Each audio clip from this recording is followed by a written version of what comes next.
2024, February 26, Monday. Global chips race. Korea needs to hasten deregulation, innovation to survive in chip race.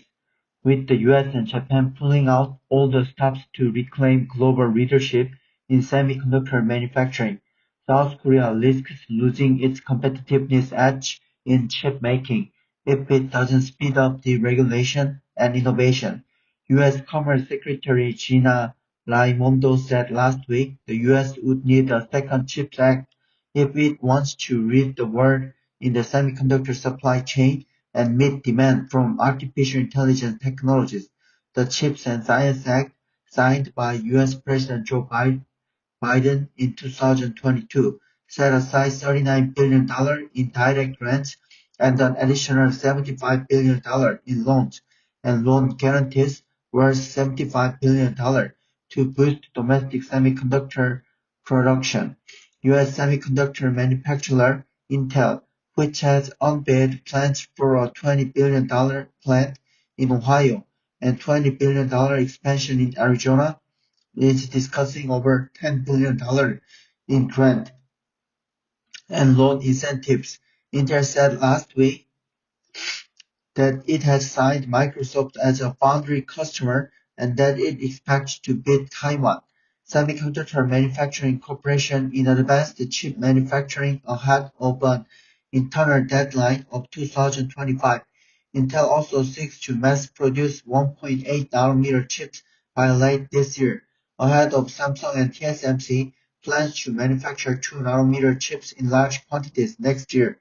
It also set the same goal of producing ultra-fine 1.4 nanometer chips as Samsung and TSMC by 2027. To be clear, we can't and do not want to make everything in America, Raimondo said during a virtual appearance at the Intel event last week. But we do need to diversify our semiconductor supply chains and have much more manufacturing in the US, particularly leading-edge chips, which will be essential for AI.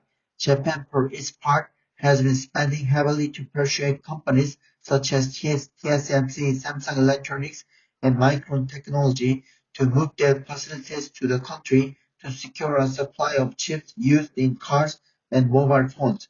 On Saturday, TSMC opened its first semiconductor plant in Japan on what used to be a cabbage field in Kumamoto, marking a head start in the global chip race, despite early projections that it will take about 5 years to build. Japan managed to make it happen in just 2 years with efficient government support and construction work that went on for 24 hours, 7 days a week. It was completed just 2 years and 4 months after TSMC announced its investment plan in Kumamoto in October 2021. The Japanese government eased half-century-old regulations to build a foundry in the middle of a farmland and provided 40% of the cost of the plant in subsidies. Tokyo will provide an additional $4.86 billion in subsidies for the Taiwanese chip giant to expand its plant in the country, Japan's economy minister said at the opening ceremony for the new factory. TSMC is set to build a second plant in Japan, with production projected to begin in about 3 years.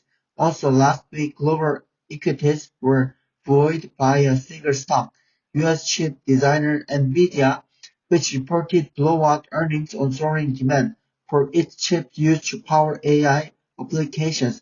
The Dow Jones Industrial Average marked its first ever close above 39,000, and Japan's Nikkei stock average returned back to where it was 34 years ago. The situation in South Korea, however, is rather unpromising. The site of the semiconductor cluster of SK Hynix in Yongin, Gyeonggi Province, was selected in 2019, but the groundbreaking was delayed 5 times due to local administrative issues over water and power supply. Its construction is finally set to begin in March next year.